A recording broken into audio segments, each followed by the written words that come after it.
Hello students, मैं आपका स्वागत करती हूँ अपने यूट्यूब चैनल पर। और आज की इस वीडियो में हम करेंगे क्लास 7 हिंदी का एक एनुअल एग्जाम का सैम्पल पेपर। इस सैम्पल पेपर में सबसे पहले मैं आपको बताऊंगी इसका पेपर पैटर्न कि कौन सा क्वेश्चन कितने मार्क्स का आता है, और उसके बाद हम उस पेपर को सॉल्व करेंगे। तो चलिए शुरू करते हैं इसका पेपर। सबसे पहले इसमें 4 खंड है, क, ख, ग और घ। सबसे पहले आता है खंड क। इसका पहला प्रश्न है, निम्नलिखित अपठित गद्यांश को पढ़कर पूछे गए प्रश्नों के उत्तर लिखिए। ये 5 मार्क्स का क्वेश्चन होता है। इसमें एक अपठित गद्यांश होता है जिसे पढ़कर आपको नीचे दिए हुए प्रश्नों का उत्तर ढूंढना होता है। प्रश्न 2, निम्नलिखित अपठित पद्यांश को पढ़कर पूछे गए प्रश्नों के उत्तर लिखिए। पहले क्वेश्चन में गद्यांश था, दूसरे में पद्यांश। एक पद्य होता है यानी कि एक कविता का रूप होता है जिसे पढ़ करके नीचे दिए गए प्रश्नों के हमें उत्तर देने होते हैं। अब बढ़ते हैं खंड ख की तरफ। खंड ख में है प्रश्न, इसमें एक ही प्रश्न है, प्रश्न 3, जिसमें अलग अलग प्रश्न पूछे गए। सबसे पहले किन्हीं 2 शब्दों के अर्थ लिखिए। ये 2 मार्क्स का क्वेश्चन है। उसके बाद किन्हीं 3 मुहावरों का वाक्य में प्रयोग कीजिए, ये 3 मार्क्स का। किन्हीं 2 अशुद्ध वाक्यों को शुद्ध कीजिए, ये 2 मार्क्स का। किन्हीं 2 शब्दों के 2 पर्यायवाची लिखिए, 2 मार्क्स। किन्हीं 2 शब्दों के विलोम शब्द लिखिए, 2 मार्क्स। रचना के आधार पर भेद लिखो, 3 मार्क्स। किन्हीं 2 वाक्यों में वाच्य का सही भेद चुनिए, ये भी 2 मार्क्स। कर्म के आधार पर क्रिया के भेद पहचानिए, 2 मार्क्स। और इसका लास्ट है, निम्नलिखित वाक्यों में रेखांकित शब्दों के सर्वनाम के भेद पहचानिए, ये भी आपके 2 मार्क्स का क्वेश्चन है। तो ये बेसिकली ग्रामर पोर्शन होता है जो 2-2, 3-3 मार्क्स करके आपके एक बड़ा क्वेश्चन बनाया हुआ है। उसके बाद हम पहुंचते हैं खंड ग की तरफ। इसमें है, निम्नलिखित प्रश्नों के उत्तर लिखिए। इसमें आपको नीचे दिए गए 2 प्रश्न होते हैं जिनके उत्तर लिखने। हर प्रश्न 4 मार्क्स का है, यानी कि टोटल 8 मार्क्स का होता है। उसके बाद है, किन्हीं 3 प्रश्नों के उत्तर संक्षिप्त रूप में लिखे। इसमें 3 क्वेश्चन है, 3 मार्क्स के, यानी कि ये 9 नंबर का पेपर। आगे है प्रश्न 6, किन्हीं 4 प्रश्नों के उत्तर लिखिए। ये 4 क्वेश्चन 2-2 मार्क्स के, यानी कि 8 मार्क्स का ये क्वेश्चन है। इसके आगे है प्रश्न 7, किन्हीं 5 प्रश्नों के उत्तर एक वाक्य में लिखिए। इसमें आपको एक एक लाइन में आंसर लिखना है। ये 5 क्वेश्चन 1 मार्क्स के हैं। दिए गए पठित गद्यांश को पढ़कर पूछे गए प्रश्नों के सही उत्तर चुनकर लिखिए।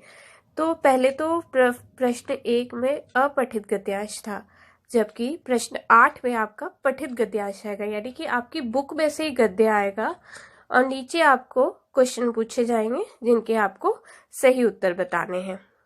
अब आते हैं प्रश्न 9 की तरफ। उसमें है, दिए गए पद्यांश को पढ़कर पूछे गए प्रश्नों के सही उत्तर छांट के लिखिए। तो अब फिर यही बुक में से एक पद्य आएगा और उसमें से आपसे क्वेश्चन आंसर्स पूछे जाएंगे। अब हम पढ़ते हैं लास्ट खंड की तरफ, ग। प्रश्न 10, जहां चा वहां रा, इस विषय पर एक अनुच्छेद लिखिए। तो ये एक अनुच्छेद से रिलेटेड क्वेश्चन है, 5 मार्क्स का है। अनुच्छेद का टॉपिक कुछ भी हो सकता है आपके लिए, पर यहाँ इस प्रश्न में है, जहां चा वहां रा। आगे है प्रश्न 11, जो कि लास्ट क्वेश्चन है, अपने मित्र या सखी को बड़े भाई के विवाह पर निमंत्रित करते हुए एक पत्र लिखिए। तो लास्ट क्वेश्चन जो है वो पत्र से रिलेटेड है। ये 5 मार्क्स का क्वेश्चन है।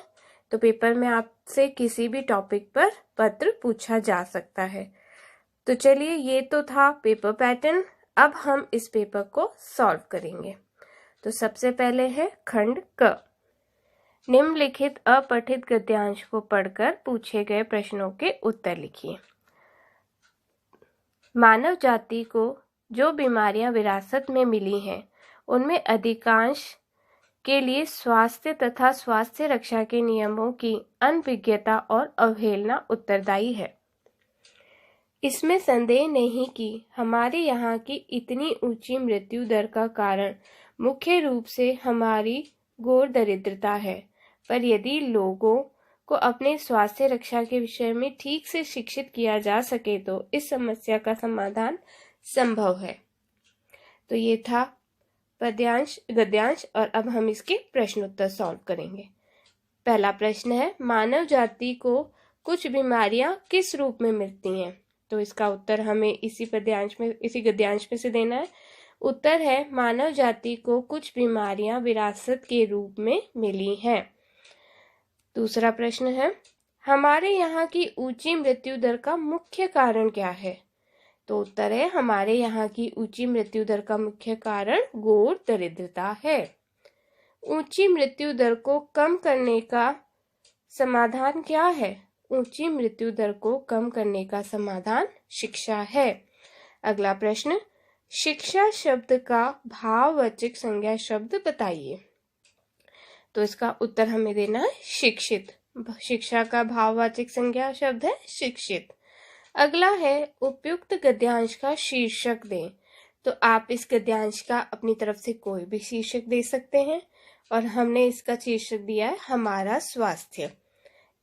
अगला प्रश्न है, निम्नलिखित अपठित पद्यांश को पढ़कर पूछे गए प्रश्नों के उत्तर लिखिए।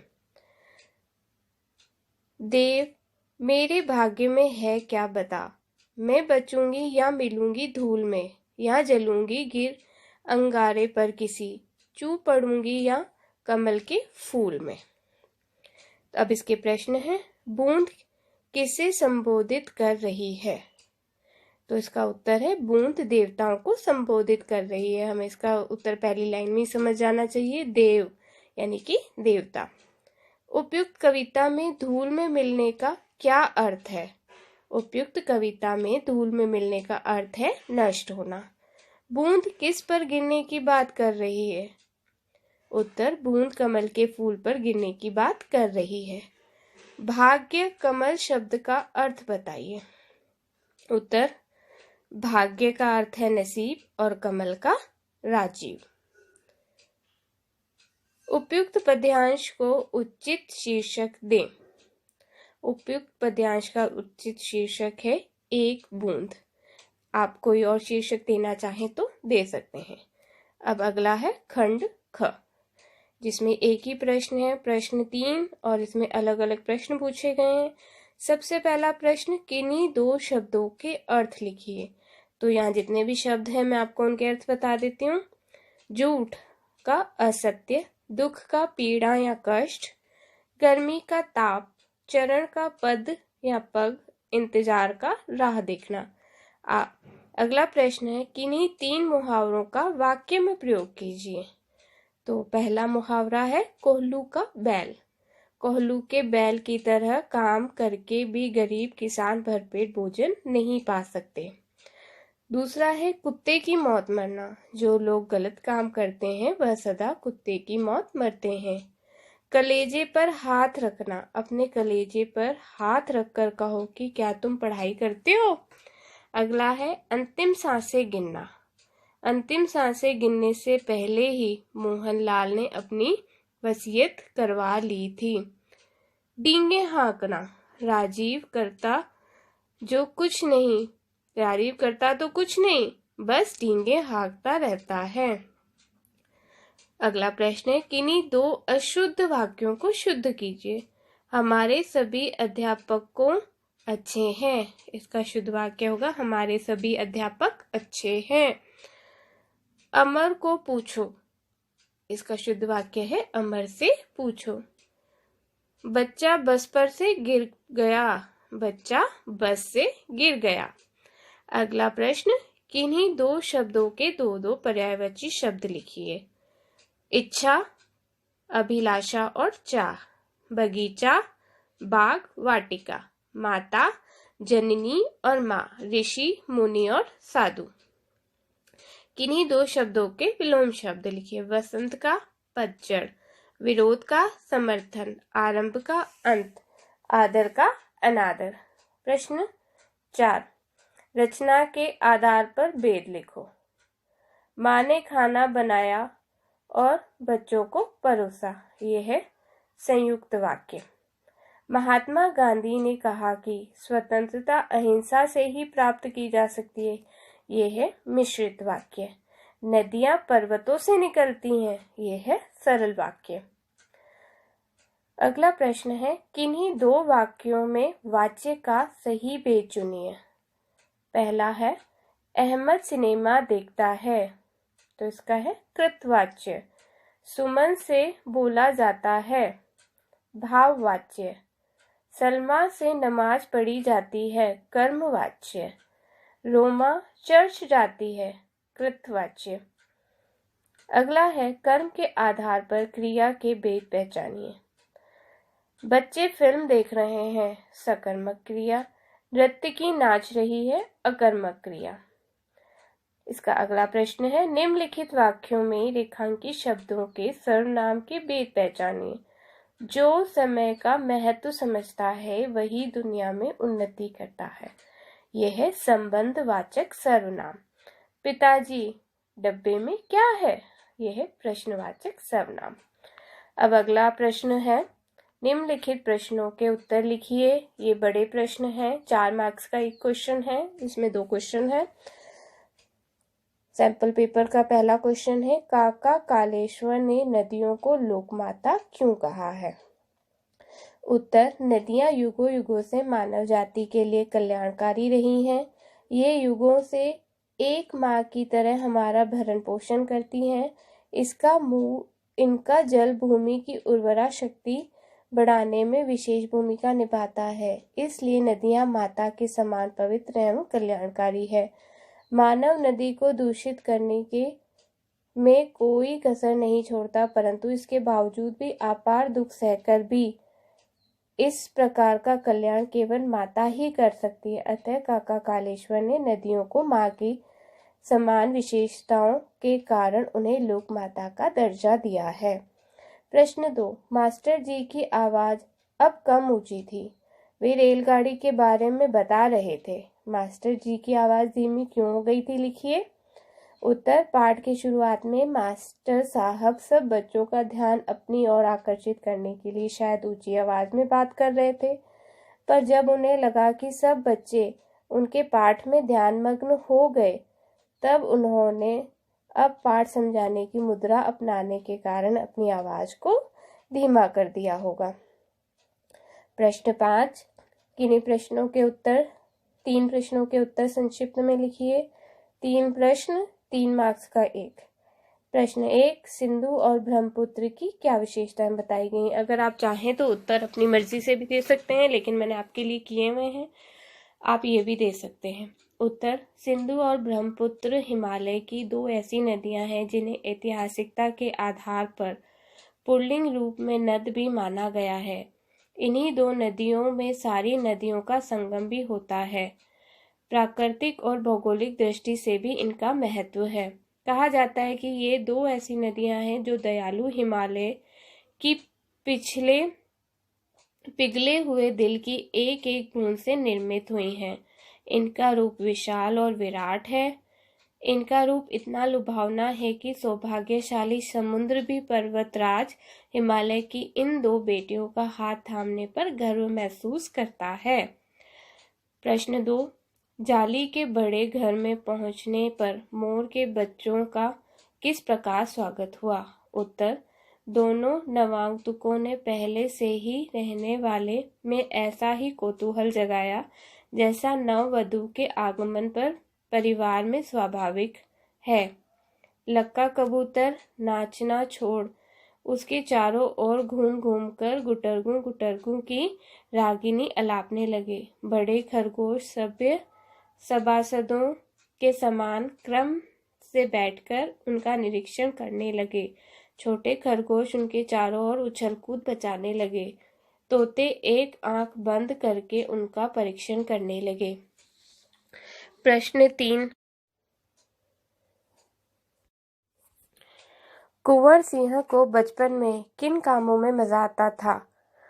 क्या उन्हें उन कामों में स्वतंत्रता सेनानी बनने में मदद मिली?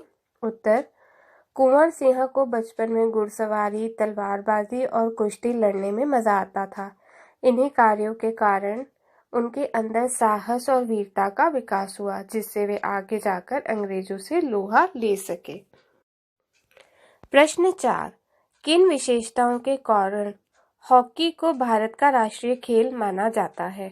उत्तर, हॉकी का खेल भारत में अत्यंत लोकप्रिय है। यह खेल भारत के प्रत्येक देश में खेला जाता है। इस खेल ने भारत को विश्व पटल पर काफी प्रसिद्धि दिलवाई। हॉकी के खेल में भारत देश ने सन 1928 से 1956 तक लगातार 6 स्वर्ण पदक जीते हैं।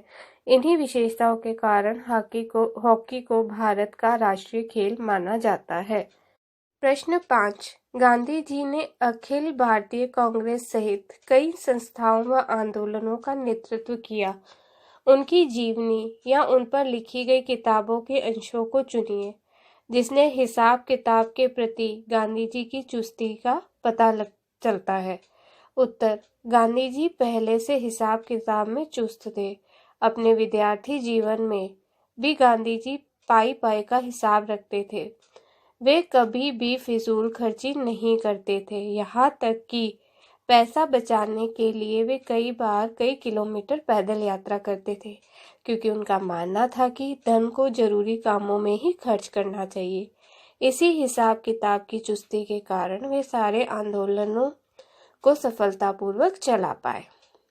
इसके आगे है प्रश्न 6, किन्हीं 4 प्रश्नों के उत्तर लिखिए। चारों प्रश्न 2-2 मार्क्स के हैं। टोटल 8 नंबर का प्रश्न। प्रश्न 1, दिए गए दोहों में बताई गई सच्चाई को यदि हम अपने जीवन में उतार लें तो उनके क्या लाभ होंगे? सोचिए और लिखिए। तरुवर फल डैश संचयी सुजान। उत्तर, इस प्रकार की सच्चाई अपनाने से हमारे मन से लोभ की भावना नष्ट हो जाएगी और हम परोपकार की ओर अग्रसर होंगे। प्रश्न 2, आंख में तिनका पड़ने के बाद घमंडी की क्या दशा हुई? उत्तर, आंख में तिनका पड़ने के बाद घमंडी की आंख दर्द के कारण लाल हो गई। वह बेचैन हो उठा और किसी भी तरह से आंख से तिनका निकालने का प्रयत्न करने लगा।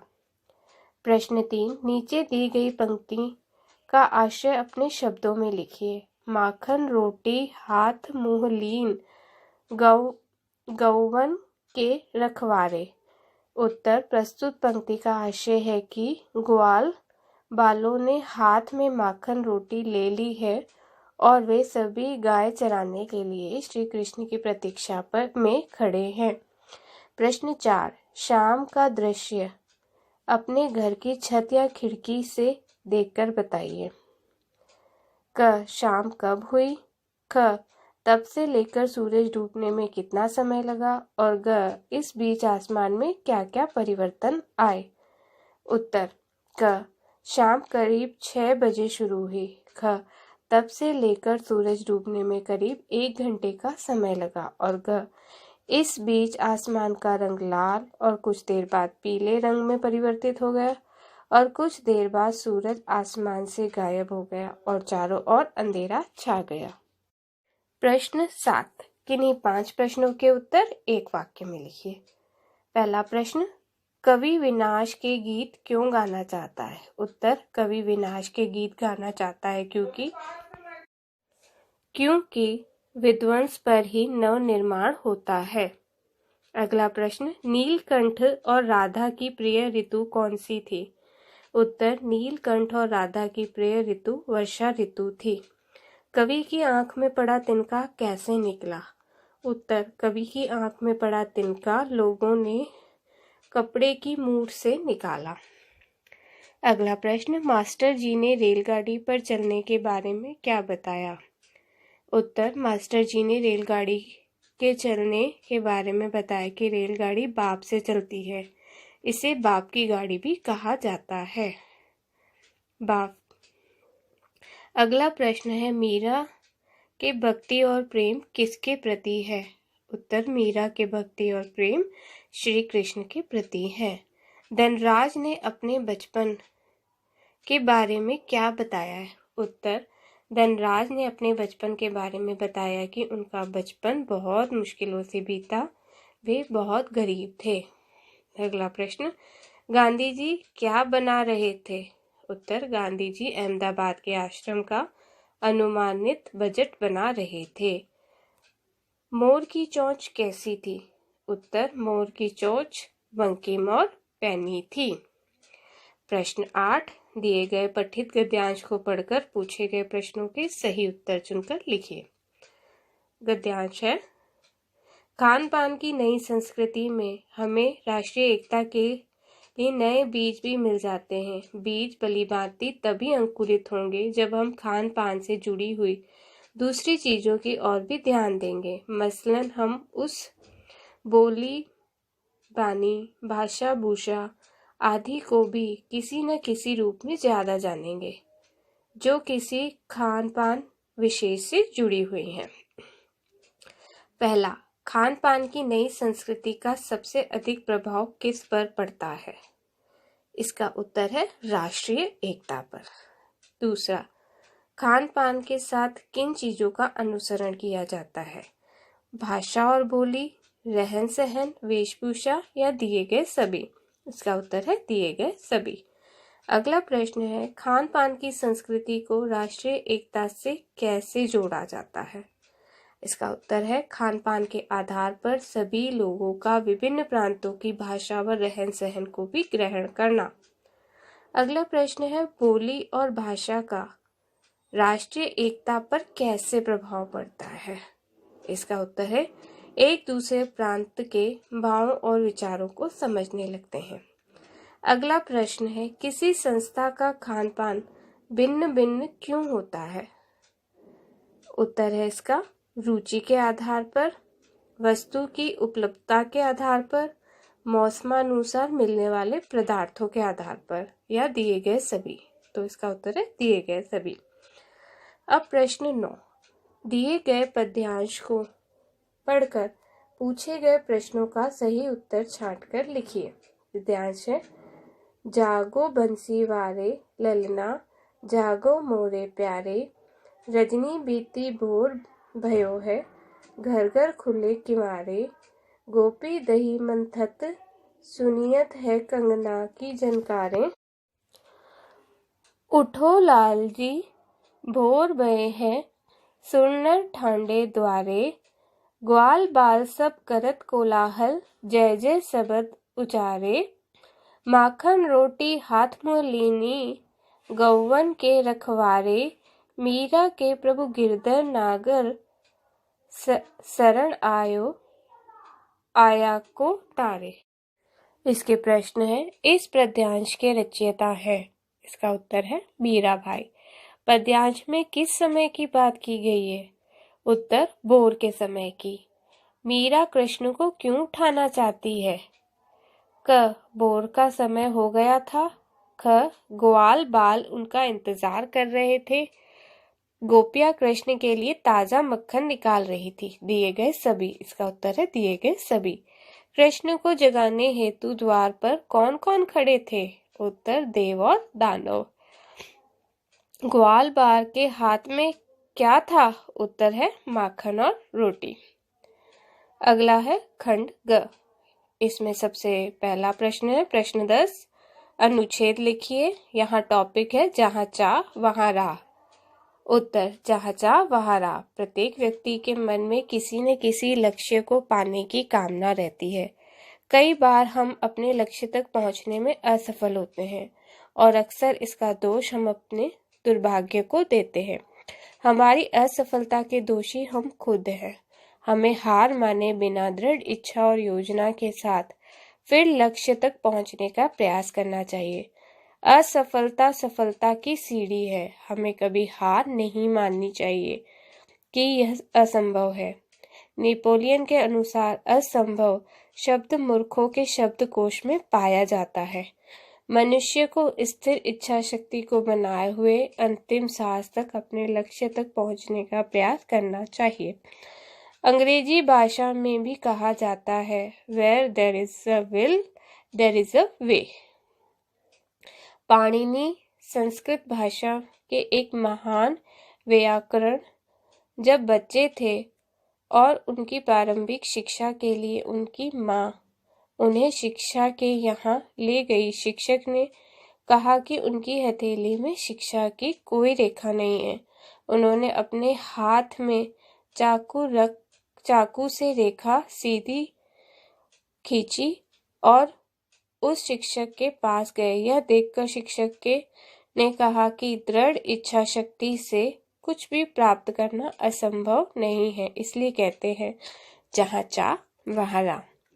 अब इस पेपर का आखिरी प्रश्न, प्रश्न 11। अपने मित्र या सखी को बड़े भाई के विवाह पर निमंत्रण करते हुए पत्र लिखिए।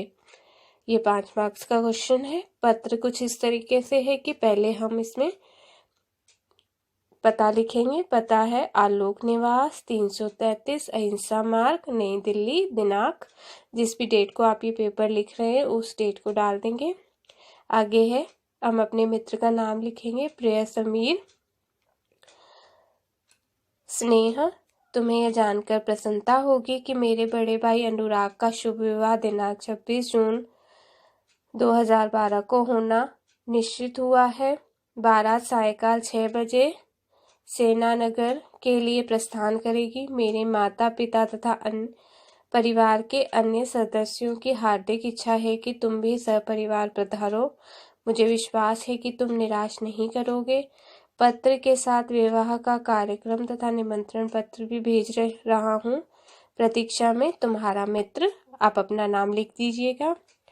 तो ये है क्लास 7 हिंदी का एक सैम्पल पेपर जो मैंने आपके लिए किया है। अगर आपको मेरी यह वीडियो पसंद आई हो तो प्लीज़ मेरे चैनल को सब्सक्राइब कीजिए, वीडियो को लाइक कीजिए, ज़्यादा से ज़्यादा शेयर कीजिए। मिलते हैं अगले वीडियो में, तब तक के लिए धन्यवाद।